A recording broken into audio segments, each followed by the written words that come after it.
Happy Tuesday, and welcome back to an all-new episode of the Think on These Things podcast. A few months ago, I got on the show and I mentioned that I'm launching a new mini-series called This is War. And it's been on my mind, I would say for the last few days, but it's really been on my mind for the last couple of weeks. I've been wanting to sit down and revisit this topic and really unpack what that looks like today. And as I thought about it, actually between yesterday and today, it got a lot clearer. And that's that in human-centered or human-structured environments, it's a lot easier to determine the tools and tactics that you will employ in warfare. That would be academic, legal, professional, religious, biological, psychological warfare. There are so many different human structured environments that we engage in warfare in, that we're able to define a beginning, a midpoint, an endpoint. But when it comes to matters of the heart, that's something that we didn't create. It's something that we can be in tune with, that we can nurture, and that we can explore and better understand with time. But there is so much unknown when we are dealing with matters of the heart that requires us to be really, present and agile when it comes to engaging in warfare. I guess that's why they say all's fair in love and war. In fact, there's actually a quote, I didn't want to say that, but there is a quote that I found to be much more apropos. It's something that I discovered when I was editing some content for the academic glossary for 2026. So this is an exclusive tidbit here, but the heart is not exact, but it knows what it wants. Sometimes we don't know exactly what it is that we're going for. We're able to communicate a general concept or a pretty relatively clear concept but as we get closer and closer to it, there's so much that we realize we did not anticipate, or we did not know. We had no way of knowing that we were going to encounter this experience or that conflict or this relationship or this conflict. Whatever the case may be, there is so much that we encounter along the way that requires us to be present and to be consistent. The heart is not exact, but it knows what it wants. Welcome to the 92nd episode of the Think on These Things podcast. Look at your soul, I'm in love with your light. Consistency begets momentum. This is a quote that I am often heard saying. I've said it many times on the show, and I also say it a lot in real life. Consistency begets momentum. Whatever it is that you are going for in life, you have to start where you are, right? And then from there, you just have to keep moving forward. No matter what happens, you have to keep moving. That's the only way that you're going to build momentum. If there is one pet peeve that I have that sits above the rest, it is probably working with someone who insists on ripping up the playbook and ripping up the progress of everything that we've accomplished every single time we sit down to review progress. There are a lot of times where you're going to work on something where progress is not linear. This is whether it's in a professional, academic, or personal setting or otherwise. If you do not have some level of consistency to your approach, there is not going to be any momentum. Every time you start over, you lose progress. You're not always starting over, because I want to be really clear about this. You're not always starting over with everything that you learned or with everything that you gained, right? There is a lot to be said about being able to add things onto your process and to let go of the things that aren't working, but to make sure that you are still moving forward and that you don't lose progress, that you don't lose momentum when you are working toward a goal or a milestone. So consistency begets momentum. I wanted to mention that because I mentioned consistency at the end of that open there as we're talking about matters of the heart. I want to dive into the Book of Positive Affirmations, but while I'm talking about the matters of the heart, I've been also reflecting on the fact that there's only 3 weeks left in this year. Today is December 9th. If you're watching, by the way, today is December 9th, 2025. If you are watching this episode, it was meant to be. I need you to do me a favor, send this to 3 people, and then I need you to lock in. We're not going to be here much longer, but we have some important things to discuss. We're discussing matters of the heart. We're discussing some goals and some triumphs and challenges. I don't know about you, but 2025 has been a really jam-packed year. A lot of people are going to be looking back over the next few weeks, and they're saying right now, 2025 doesn't owe me anything. I'm good. I don't need to do anything. I don't need to accomplish anything. I'm just going to coast into the new year. I'm going to sip some champagne on New Year's Eve, and we're going to be in 2026. And that's great. Good for you. God love you. But for me, 2025 absolutely owes me. There are some things that I came for, and by the grace of God, before this year is over, I'm going to get them. And there's only one way to do that. I've got to show up. I've got to be courageous. I've got to be willing. I've got to pursue clarity and confidence. I'm not going to achieve my goals by being sloppy and inconsistent or unfocused. I'm going to achieve my goals by pulling myself together, get all your stuff and put it together so it's together. I'm going to be consistent. I'm going to lock in and make sure that I'm hitting my responsibilities, my areas of responsibilities, that all my ducks are in a row. My I's are dotted, my T's are crossed. And by the grace of God, before this year is over, I'm going to be sharing some testimonies. There are different goals that I have. There are personal goals, there are relationship goals, there are professional goals, there are financial goals, there are spiritual goals. And by the grace of God, nothing is impossible. 22 days is not a timeline that is...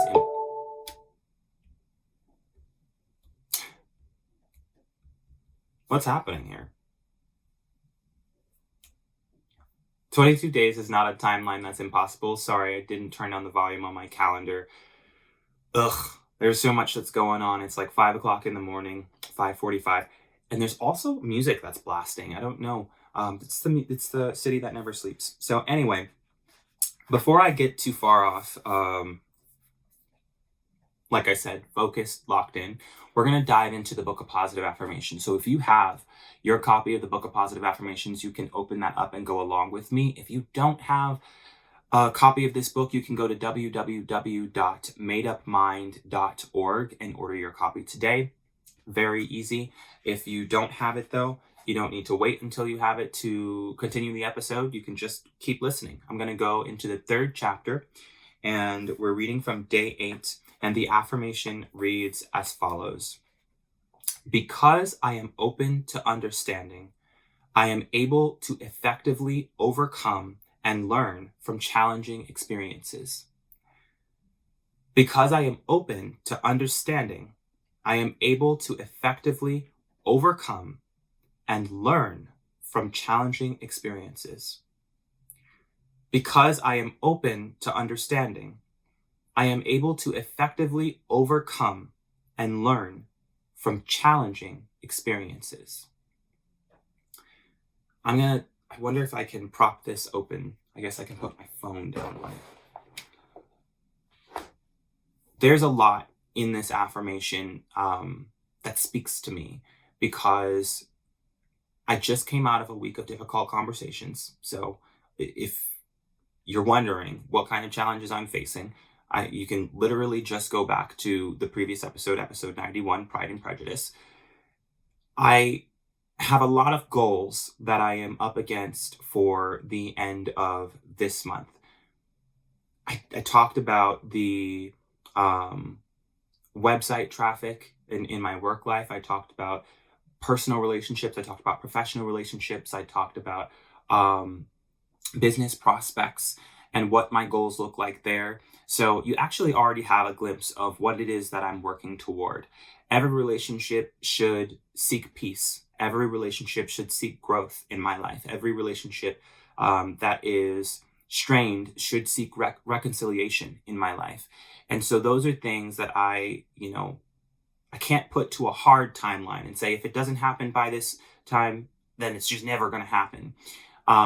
Generally speaking, some relationships, you want to make sure that, okay, this is how much I'm going to invest in this relationship. And after this period, if it's not working, it's not working. I got to reinvest my energy and my attention so that I'm doing the right thing for myself. Right. And I would want other people to do the right things for themselves. And the same goes for professional experiences and relationships. But there are a lot of challenges that we face that are always teaching us something. What can I learn and how can I apply that knowledge now is often a question that I end up asking myself. And because I'm open to understanding, this is why I kept it propped open, because the answer is right here. Sometimes I think we get excited about just ruminating or reminiscing or just dwelling on something so long that we end up thinking, and we never end up taking action. But today, I really want to focus on using the information that we have to actually take action. There are two different things that can happen at the end of this year. I can reach all of my goals, or I can reach some of my goals. There is no such thing as me reaching none of my goals. Why? Because I am going to show up every single day. There is going to be a measure of consistency that shows you exactly how much work I put in. That's a decision that I can make. Some people are going to let the cards fall where they may, and what that means for them is they're just going to let life happen however it will, and they're not going to intervene, not even on their own behalf. I don't resonate with that personality type. I don't want to be around that personality type. I want to get up and I want to create my reality with intention and purpose. There's actually a podcast episode that I have at the top of my daily agenda. It's from the Think on These Things series. It's episode 76, and it's called Making Decisions with Purpose. I listen to that episode probably twice a week. And I don't really listen to barely. I listen to the shows that I do day by day because I want to make sure that I'm clear on what the key inflection points are, the key takeaways are for me, for each day, and obviously for like marketing and whatever. But there are some episodes that stand out, like episode number 1. It's as simple as being willing. And everyone loves to rewatch or re-listen to, because I don't think the video's up. There's an episode called That's What Makes You Beautiful. There are episodes about wisdom. There are episodes about love and peace.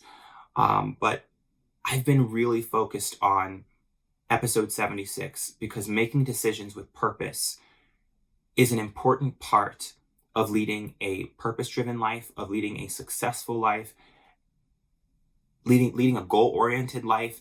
And before these next 3 weeks are done, I want to make sure that I have given my absolute best effort, that I've left nothing on the table. If I'm saying 2025, you owe me, I want to make sure that I am here, that I'm present to collect, right? A lot of people are going to leave stuff in 2025 that they were supposed to have come for in 2025. And I don't understand that mindset and why you would enter into a new year essentially as a loser. You came into this year with so much promise and potential, and low productivity, low focus, lack of discipline is going to cause you to forfeit everything that you came here for. But even in the last 22 days, if you were to focus and write down what it is that you are looking for before this year is over, every day I'm writing down my goals, I'm adjusting them. I have deadlines to establish my goals, and I have deadlines to take action on my goals. And I want to make sure that not only am I clear on these things, but anyone who is a part of the process of getting these goals or accomplishing these goals has got to know as well, whether it's a personal relationship, whether it's a professional relationship, my whole team knows that I just announced, I think like 6 or 7 deadlines for content because I want to make sure that we are ahead of the curve before we end up in the new calendar year, 2026. It is important that I learn from challenges that we faced before. One challenge that I had been thinking about, I think yesterday when I was recording the episode, when I was talking about the difficult conversations and knowledge and experience and all that stuff, there were months where we were behind on content and we ended up having to, I'm just going to be really transparent with you here. We had to backdate content because we were so far behind. And I remember we had a bunch of people on staff. This was, maybe a team of 15, and we had a lot of redundancy in every department. And that's one of the reasons why content wasn't getting published on time. And so we had to revamp our system, our workflow. And I had to set goals, and I had to set some real hard line, not just objectives, but standards and measures of discipline. Because if we don't hit these goals, that's my stomach, you might not be able to edit that out. There are some deadlines that we can't miss. Because if we continue to operate in this way, we're going to lose everything that we've built, right? So it's not enough to draft content and leave it in the drive and leave it in the archive. We have to actually put it out so that the people who are supposed to be able to access these resources are able to access them. And once they're able to access the resources, we can leverage that momentum to build more success, to sell our products, to sell our services, to find out what other resources people need that we can create. Those are things that I want to be focused on. Because I'm open to understanding, I can learn from the challenging experiences where we could have hit 10,000 unique visitors 7 months ago, right? But instead, we were behind on content. So we were flailing around 1,000 to 3,000 unique visitors a month during that time. And then after we got caught up, it was more like 3,000 to 5,000 unique visitors. And then we coasted, or we stayed in that realm. I guess we plateaued is really what I want to say, because we were really working hard behind the scenes. We plateaued and we weren't seeing a lot more traffic until October came, and we doubled our traffic from September to October. And we've maintained that momentum. And so we're going to continue to be consistent and build momentum. And in my personal life, as I get closer to the end of this year, I want to be really strategic in how I handle conflict and how I leverage the lessons that I've learned from challenges in my life. That I don't need to repeat 2025's lessons. I learned them already. I write them down. I talk about them, not with just myself, but with my friends and with my family. Some of you all think that the only person you need to talk about your life with is your therapist, and that's really dangerous and unhealthy. You need to be surrounded by people you can trust. You don't need to tell everybody everything, but you need to be able to talk about your life and times with people who are a part of your life and times, so that when things change or as things progress, whether they get better or they get worse, that you're not alone in life. We're better together. One can go fast alone, but he can go farther if we're together. I know I botched up that African proverb a little bit, but you understand what I'm saying. It's important to be present with the challenges of life, to understand what's going on, and to make the most of every moment. And if you're open to understanding, you'll be able to effectively overcome and learn from the challenges that you faced. That's all I have to say for today. No anecdotes about things that are happening in the world. We'll get into that tomorrow, I promise you, because there's a lot that's happening in the world, and I'd love to explore. But today, I've got a lot of work to do. I hope that you have an amazing and productive day, and I'll see you in the next episode. Love you. Peace.